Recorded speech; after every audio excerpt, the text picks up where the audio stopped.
সমস্ত যোগ্য প্রার্থীদের প্রাথমিক শিক্ষক পদে নিয়োগের দাবি জানিয়ে জলপাইগুড়িতে মিছিল করলেন প্রাথমিক টেট পাস ডিএলএড ঐক্য মঞ্চের সদস্যরা। 2022 টেটের 50,000 শূন্য পদে নিয়োগ বিজ্ঞপ্তির দাবি জানান তারা। এই দাবিতে শুক্রবার দুপুরে জলপাইগুড়ি জেলা প্রাথমিক শিক্ষা সংসদ দপ্তরের সামনে বিক্ষোভ আন্দোলন শুরু করেন শতাধিক চাকরি প্রার্থী। এদিন জলপাইগুড়ির শতাধিক প্রাথমিক শিক্ষক চাকরি প্রার্থী জমায়েত হন জেলা প্রাথমিক শিক্ষা সংসদ ভবনের সামনে। তাদের আটকাতে বিশাল পুলিশ বাহিনী মোতায়েন করা হয়। চাকরি প্রার্থী সাইফুল ইসলাম ও বনশ্রী গোপ বলেন, 2022 সালে অত্যন্ত স্বচ্ছতার সঙ্গে টেট পরীক্ষা হয়েছে, তা সত্ত্বেও এখনো আমাদের নিয়োগ করা হয়নি। তাই অবিলম্বে টেট পাস করা সমস্ত প্রার্থীকে চাকরিতে নিয়োগ করতে হবে। এই দাবিতে জলপাইগুড়ি জেলা প্রাথমিক শিক্ষা সংসদ দপ্তরের সামনে দীর্ঘক্ষণ বিক্ষোভ দেখান তারা। বনশ্রী গোপ, আমি জলপাইগুড়ির একজন 2022 টেট পাস প্রার্থী।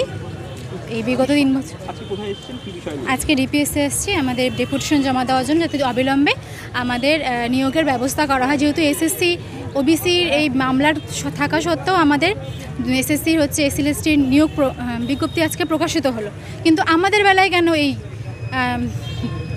দ্বিচারিতা? তো আমাদেরও তো একটা অধিকার রয়েছে না, আমরাও বেকার বসে আছি। 2022-এ 11ই ডিসেম্বর আমাদের পরীক্ষা হয়, 11ই ফেব্রুয়ারি আমাদের 11 ফেব্রুয়ারি আমাদের রেজাল্ট প্রকাশিত হয়, আমাদের ওএমআর আছে, আমাদের সার্টিফিকেট দেওয়া হয়, কিন্তু তা সত্ত্বেও কী হলো, আমরা বেকার বসে আছি। দাবিটা কি? আমাদের দাবি আমাদের 50,000 নিয়োগ বিজ্ঞপ্তি দিতেই হবে, কারণ এটা এখনও পর্যন্ত জানা যায়নি।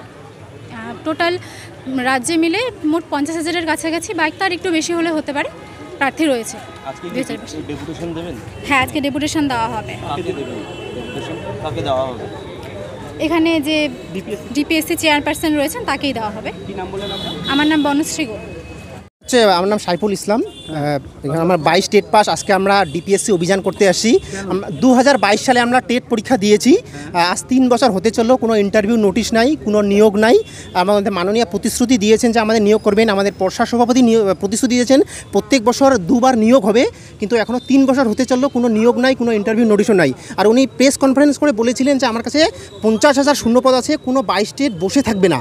এখন আজ 3 বছর হতে চললেও কোনো নিয়োগ নাই, কোনো ইন্টারভিউ নাই। আমরা এর প্রত্যেক 23 জেলাতে অভিযান করেছি। আজকে জলপাইগুড়ি জেলা আমরা পর্ষদ সভাপতির কাছে গিয়েছি, আমরা শিক্ষামন্ত্রীর কাছে গিয়েছি, শুধু প্রতিশ্রুতি দিয়েছেন আর আমাদের প্রতিশ্রুতি কোনো পূরণ করেননি। তার মানে মুখ্যমন্ত্রী উনি প্রতিশ্রুতি দিয়েছেন যে করতে হবে, এটাই। হ্যাঁ, আমরা আপনাদের মাধ্যমে আমরা এই মুখ্যমন্ত্রীর কাছে এই বার্তাটা পৌঁছে দিতে চাই যে আমাদের নিয়োগ কবে হবে। 3 বছর হতে চললো। আর পর্ষদ সভাপতি উনি নিজে প্রেস কনফারেন্স করে বলেছিলেন যে আমার কাছে 2022 সালে টেট হয়েছিল। কতজন এই টেট পরীক্ষায় উত্তীর্ণ? আমরা অ্যাপ্রক্স 50,000 উত্তীর্ণ হয়েছে। জেলায় কতজন? এই জেলায় তো ওনা আরটিআই করা হয়নি, এখনো জানা নেই। আরটিআই করা হচ্ছে কোনো অ্যাপ্রক্স আমাদের বলা হয়নি। জলপাইগুড়ি জেলা কতজন পাস করে রয়েছে, সম্পূর্ণ আমাদের রেগুলার ডিএল কতজন পাস করে রয়েছে সেটা আমাদের জানানো হয়েছে যে 52,000 কাছাকাছি আমাদের টেট পাস করে রয়েছি। কিন্তু আমাদের সরকার না গোটা রাজ্যে আমরা পাস করে রয়েছি, কিন্তু ওবিসি বাহানার জন্য আমাদের নিয়োগটা আটকে রাখা হয়েছে। অথচ ওবিসি বাহানাকে ঠেকিয়ে এসএলএসটির যে নিয়োগ প্রক্রিয়া সেটা শুরু করতে চলেছে রাজ্য সরকার এই জুন মাসেই। তো আমাদের এই বাহানা আমাদের ঠেকিয়ে রাখা যাবে না। আমরা ডিপিএসসি অভিযান করছি, আমরা ইন ফিউচার আমরা কলকাতার রাজপথেও নামবো, কারণ আমাদের কাছে এটা বারবার শুনতে এসেছে যে ওবিসি কেসের জন্য আমাদের নিয়োগটা শুরু করা হচ্ছে না। কিন্তু যদি এটাই মূল কারণ হয়, তাহলে কীভাবে এসএলএসটির যে নতুন প্রার্থীরা রয়েছে তারা নিয়োগের অংশগ্রহণ করতে পারছে? তাদের নোটিফিকেশন আজকে প্রকাশ করা হয়েছে, তাদের সিলেবাস প্রকাশ করা হয়েছে। তাহলে ওদের যদি করা হয় তাহলে আমাদের কেন করা হবে না? এই দাবিতে আমাদের আজকে ডিপিএসসি অভিযান। এরপরে আমরা কলকাতার রাজপথেও নামবো। আমরা 23 জেলায় ঐক্যবদ্ধ রয়েছে, আমরা নেমেছি, নামবো, আমাদের সংগ্রাম চলবে। আমার নাম দীনবন্ধু রায়।